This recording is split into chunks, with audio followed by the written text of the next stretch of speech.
Hey, it's Beanie, and welcome to today's video. We are somehow already 1 month deep into 2024, which feels crazy, but I'm pretty happy because I think I made quite a strong start into reading for this year. I managed to finish 6 books. My hands, what the heck? So I was able to finish 6 books in January, which for me is quite a lot. My average in the past was to read about 1 book per week, which ends up being about 4 or 5 books per month. But I don't think I've ever done 6 books in a month before, at least that I can remember. So I'm pretty happy with the way that I'm starting off 2024. So I just want to go over all of the books that I read this month, and hopefully it'll give you some insight on books that you might want to pick up for 2024. So I'm going to give a quick description of each book, my reviews, my thoughts and opinions, all of that kind of good stuff. So without further ado, let me jump into the first book that I read in January 2024. So I decided to start off the year of reading by jumping into a series that I've been really looking forward to ever since I finished the A Court of Thorns and Roses series by Sarah J Maas last fall. So the series that I started now is the Throne of Glass series, also by Sarah J Maas. However, I will say starting this series required a little bit of research because there is somehow controversy online about the order that you should read these books in. So there are 3 main orders you can choose to read these books in. The first is publication order, which is obviously the order that the books were released and published. And then the next is chronological order, which is the order that the timeline of the story is. And this is the order that it seems like Sarah J Maas recommends. And the only difference between publication order and chronological order, I think, is that the book Assassin's Blade, which was published either 3rd or 4th, it's actually a prequel to the other books. So if you're reading in chronological order, you take Assassin's Blade and you move it to the front of the line, and then you read everything else the way that it was released. And to make matters worse, there's a 3rd order, and this is the one that's really popular online, and it's also, in my opinion, the most confusing, but people choose to start with Throne of Glass rather than Assassin's Blade, and then they move Assassin's Blade into, I think, the 3rd or 4th spot. And then there's also a tandem read where you take 2 books near the end and you read them together on top of each other. And there's a guide of you read 5 chapters of the first book and then you read 4 chapters of this book and then you kind of scatter back and forth between the 2. I don't know, but there's this whole chart of how to read them that got really popular online, and it made me really wonder what order I should read these books in because I didn't know that it was such a controversial topic. So I ultimately just decided to read these books in chronological order because that's what Sarah J Maas seemed to recommend, and I just think it's always safest to do the things that the author recommends so that I'm experiencing the books and the series in the way that was intended. So I ended up starting with The Assassin's Blade. So this is a set of 5 short stories that is kind of a prequel to the rest of the series. And I think it's supposed to kind of just set the stage where you learn about who the main character is and kind of her backstory. So the main character is this girl named Celaena Sardathian, and in the Assassin's Blade book, she's 16 years old. And Celaena is an assassin, so she works under this guy named Arobynn, who's kind of the leader of the Assassin's Guild that she works at, but she is selected to kind of be his protege. So even though she's only 16 and she's one of the only female assassins, she's just better than everybody else, basically. So she's selected to be his protege, and then there's a lot of other assassins in the guild who are men, and they're a little bit older,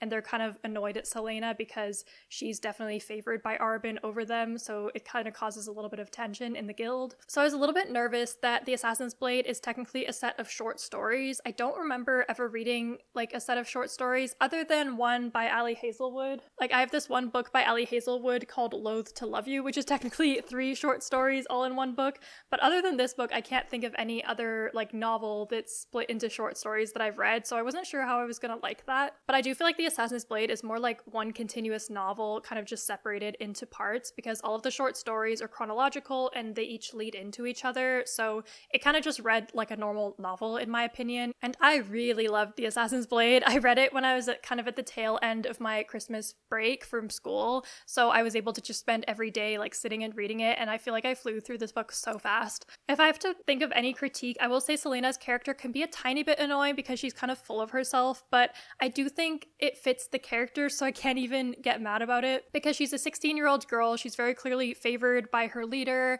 and she just kind of is always told that she's the best, so it kind of makes sense if she has a little bit of a big head. And I also think it'll be interesting to see as we progress through the series if Celaena's arrogance kind of goes down a little bit as she gets older and more mature. But each short story is a little mini adventure that Celaena goes on, so we get to see her complete some missions for Arobynn as an assassin, we get to see her kind of travel around the country and learn a little bit of the history of the country and what's going on in the world that we're in.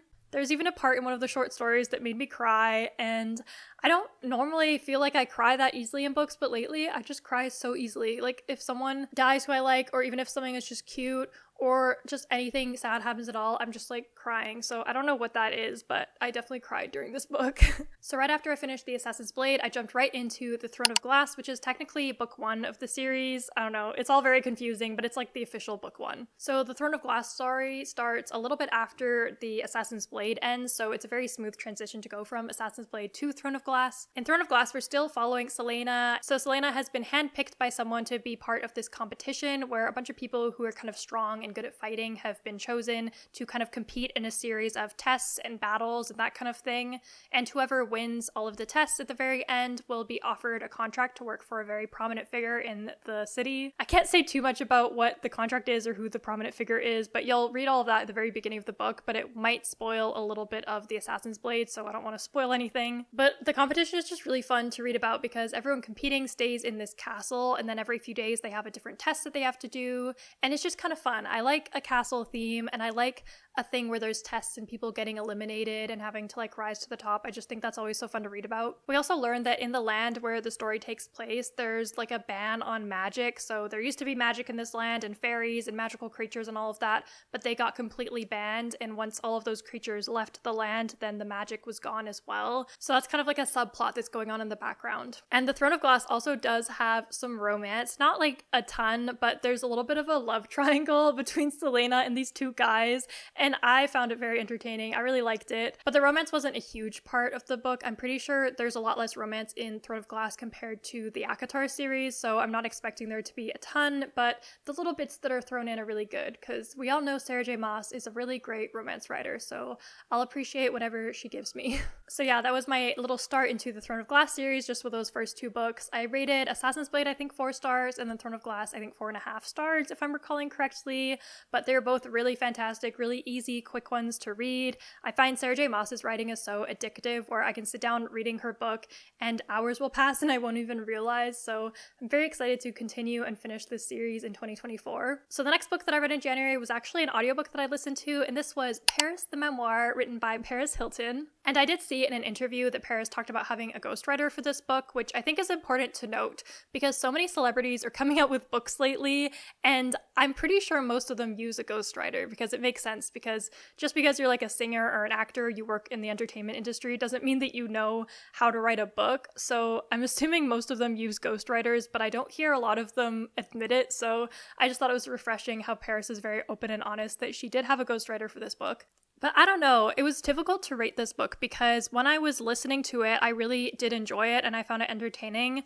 However, I already feel like I've forgotten most of what happened and I just don't feel like this book was very memorable. So I gave it like a 3-star because I think it was just a very all right book. At the very beginning of the book, Paris talks about how she has ADHD and how she doesn't necessarily remember her life chronologically, but she thinks of things as being like a spirograph and how different events of her life connect in different ways. So the book is kind of written in that way where things are a little bit scattered and it's not necessarily showing her life from the beginning to the present, but it does kind of jump around. And I see what they were trying to do with that and trying to like, you know, write the story in the way that Paris thinks of her life. However, I do think that going away from a chronological order made it a lot more difficult for me to follow the book and remember what was going on. So the reason I decided to try out this book is because back in 2023, I listened to I'm Glad My Mom Died by Jennette McCurdy on audiobook, and I also listened to Born a Crime by Trevor Noah, and both of those were memoirs, and they were both fantastic. So then when I was looking for a new memoir to listen to, the Paris Hilton one kept popping up on my recommended page on Audible, so I decided to give it a go. But if I'm comparing the Paris Hilton memoir to the Jennette McCurdy one, I can't help but notice a lot of ways that the Jennette one was just so much better. One example is that Jennette McCurdy, while she's going through her life, she talks about a lot of different topics. So she discusses Hollywood, being a child star, being overworked. She talks about OCD and eating disorders and all of these different things. However, the main theme of I'm Glad My Mom Died was Jennette McCurdy's relationship with her mother, who was narcissistic and quite abusive. So even though Jennette covers a lot of different topics and a lot of different stories, she always links whatever's going on to her mother and her relationship with her mother. So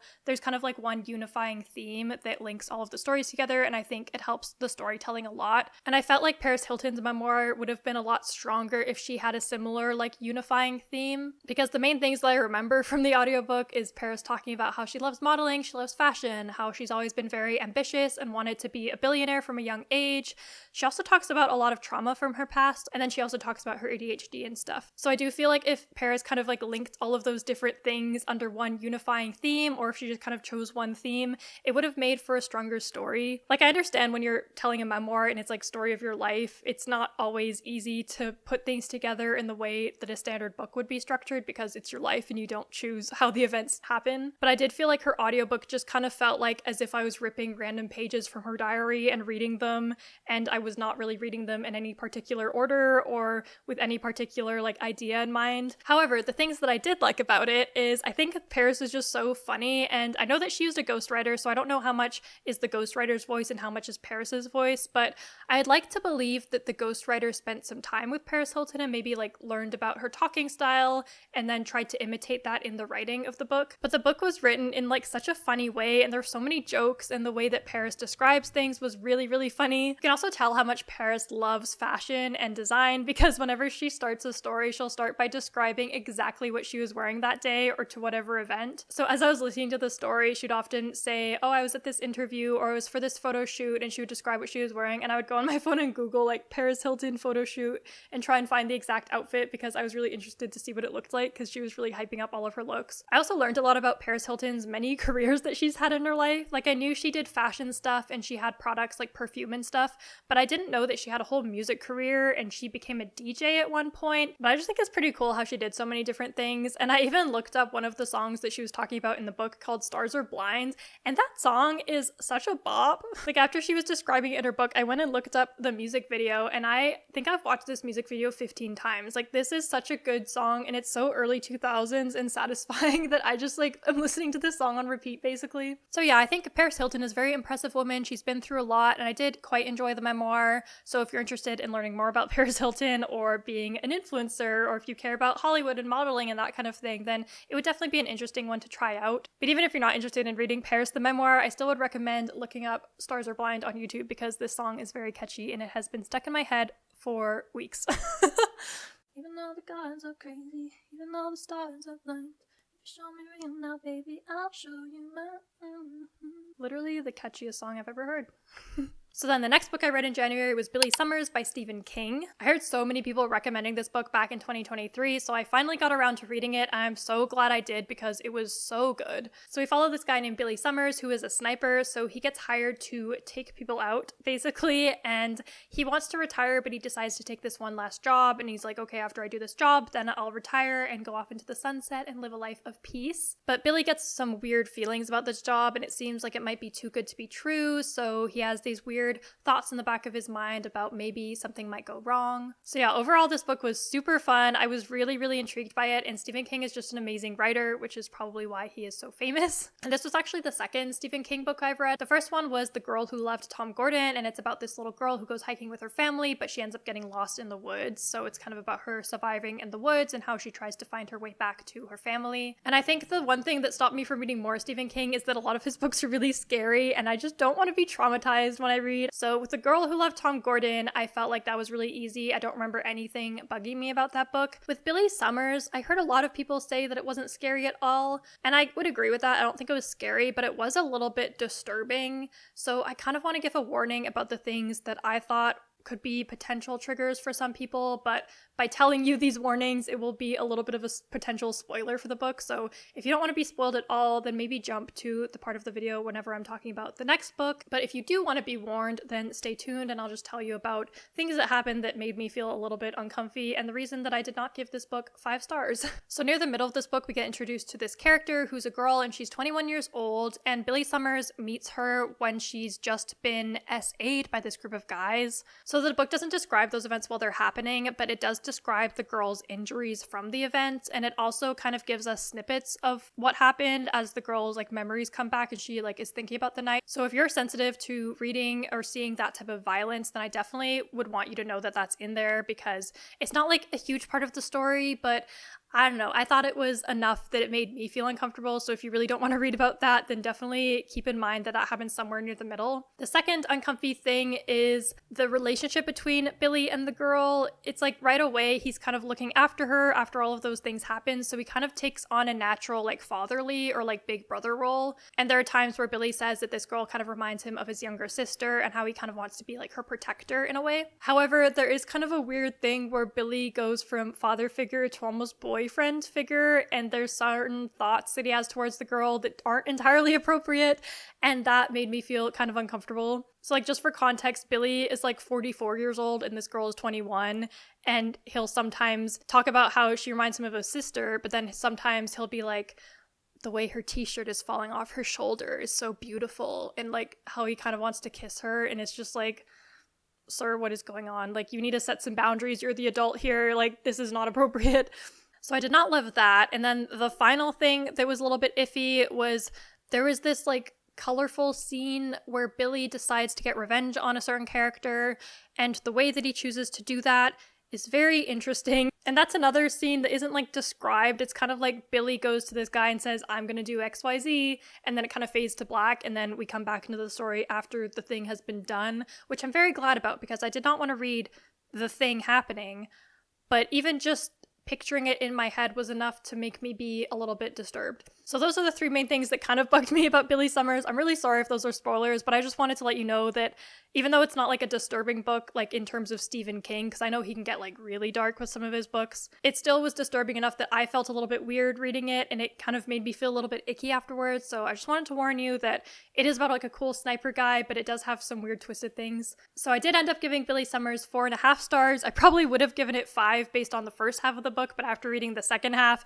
and being a little bit slightly traumatized by it, I had to knock it down just a little bit. But ever since I finished this book, I've not been able to stop thinking about it, and I definitely am going to read more Stephen King this year in 2024. So the next book I chose was Love and Other Words by Christina Lauren. I kind of felt like I needed a bit of a breather after that Stephen King book, so I just wanted a light and easy romance novel, and this was the perfect thing. One of my friends had recommended this to me, and I'm so glad she did because this was my very first 5-star book of the year. So the main character is a girl named Macy, and her mom passed away when she was 10, and Macy is a huge bookworm. Her mom used to read a lot and work in a bookstore, so Macy reads a lot to feel kind of more connected with her mom, and she also just loves books. And then the love interest is this guy named Elliot. So he is like a big nerd. He's super smart. He also loves books, and he gets really good grades, and he's just kind of like this tall, lanky, awkward dude with glasses on. So Elliot and Macy meet, I think, when they're both 13 years old, and the story jumps between them from 13 up until when they're like teenagers, and that's the kind of the past storyline, and that goes into the present storyline where they're both, I think, just under 30 years old. So we get to see Macy and Elliot becoming really, really close as young teenagers,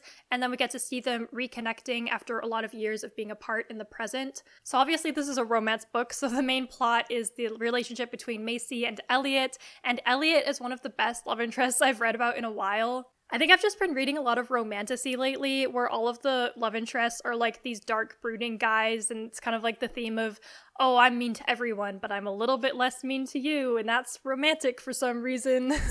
So then in this story, where we have Elliot, he's just very wholesome, and he's kind, and he really, really, really cares about Macy, and that's just super nice to see the love interest not just be a jerk. So when Macy and Elliot are younger, we see them connecting a lot over books, but we also see them dealing with becoming teenagers and adolescents, and Macy is dealing with missing her mom, and I just think it's really sweet the way Macy and Elliot talk to each other, and they communicate really well, and they kind of help each other go through things and learn about how to be people and how to be kids and what is love and all of that kind of stuff.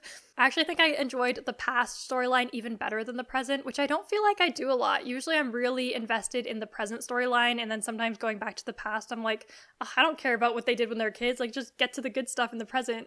But I actually enjoyed both storylines a lot, so I thought it was really well done, and this is just such a fun book. So if you're looking for a little romance to read in February, especially since Valentine's Day is coming up, I definitely would recommend Love and Other Words. It was super great, and yeah, 5-star read. I love it. So now finally, the last book that I read in January was Department 19 by Will Hill. This was the first book that I read with my book club that I just started this year with a few of my friends. So one of my friends recommended this because he read it back in like middle school or something. So we all read it this month, and it was definitely fun. This is like a young adult paranormal book. So we follow this kid named Jamie Carpenter, and we find out that Department 19 is this secret government organization that deals with vampires. So they're kind of responsible for tracking down vampires who are causing harm to humans and getting rid of them, but they also keep vampires a secret from the general public. So nobody's supposed to know that vampires exist unless they're part of Department 19. So Jamie initially has no idea that vampires are out there until one day his mom gets kidnapped by this mysterious man named Alexandru, and then this character named Frankenstein, who is quite literally Frankenstein's monster, but he goes by the name Frankenstein,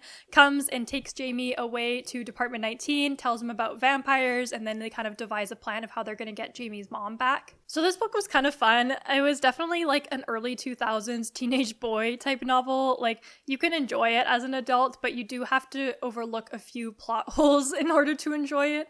But if you are a teenage boy, or if you know a teenage boy who likes to read, I definitely would recommend this series. It was surprisingly hard to find. I don't know if it was that popular or anything, but me and my friends all read the ebook, so definitely try and find the ebook if you're interested in reading this. But it's pretty cool. There's a lot of action, there's a lot of fighting vampires, there's a lot of really thorough descriptions of all of the government bases, which I found to be kind of boring, but again, if you're a teenage boy and you play a lot of video games and you care about weapons and bases and that kind of stuff, then maybe you would really enjoy this. So yeah, Department 19 is definitely not a book that I would have picked up by myself, but that's what's fun about book club, is that I get to experience different types of books and genres and authors that I never would have heard about before. So that's what reading's all about, and I think it was definitely a fun experience. So that is all of the books that I finished in January of 2024. But before I end off this video, I did want to quickly go through a few books that are on my list for February reads. So starting off, I have Dune, which this copy of it is so thick, it's so funny. Like, if this book was a hamburger, I don't know that I would be able to bite it. Sorry, I feel like I'm getting a little bit tired and speaking nonsense. But anyway, I really want to read Dune throughout February because Dune Part 2, the movie, is coming out in theaters on March 1st. So I think it'd be really fun to read Dune and then rewatch the first movie and then go into theaters and watch the second movie. And all of my brothers and my dad have all read Dune and they all really liked it. So I'm really excited to read this. I got already a tiny little start, and so far I already really like the writing style and the characters and everything. So anyway, this is my first pick for February. Next, I really want to read Things We Never Got Over by Lucy Score. Since February is like Valentine's Day, I really want to read romance in February because I just think that'll be really cute. So this is another book that my friend who recommended Love in Other Words recommended to me. So I very much trust her judgment now after how much I liked that first book. So very excited to see what this one is all about. Then next, following the romance theme, I have this graphic novel, and this is Heartstopper. So I actually have not read a graphic novel in like years, I think, unless you count Archie comics, but I don't really feel like those count. And I'm pretty sure Heartstopper is just a cute little romance about these two gay kids in high school, and it just looks really sweet. The drawings and the art just look really nice and pretty, and I just think this would be a really fun one to flip through on a weekend at some point. And then my last book that I've picked out already for February is The Princess Bride. So that's my book club's next pick for February. So we're all going to read The Princess Bride, and then we're going to get together and maybe watch the movie as well. I've watched the movie so many times and I love it, but I actually have never read the book. So I'm very, very excited. And this is my brother's all-time favorite book, I'm pretty sure. So I have very high hopes, and I'm so surprised that I haven't even read that book yet. And it's also another romancy book, so that's just perfect for the month of February. So anyways, guys, that is it for today's video. Let me know in the comments what books you read in January and what books you're planning to read in February. I'm always excited to see what other people are reading. So thank you so much for watching this video, and I hope to see you in the next one. Bye!